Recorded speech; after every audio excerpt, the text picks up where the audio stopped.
কাঁঠাল বীজগুলোকে ভেজে নেবো প্রথমে আগুনে, আবার দিয়ে দিই।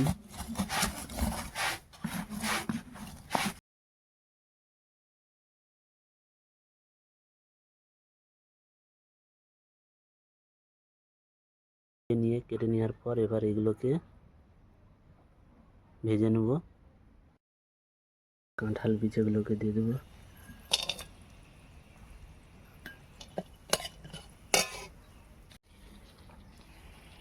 টমেটো সস দিয়ে দিচ্ছি, একটু সয়া সস দিয়ে দেবো। রেডি হয়ে গেছে, এবার নামিয়ে নেব। এলাচ ছড়িয়ে দেবো, ছিঁড়ে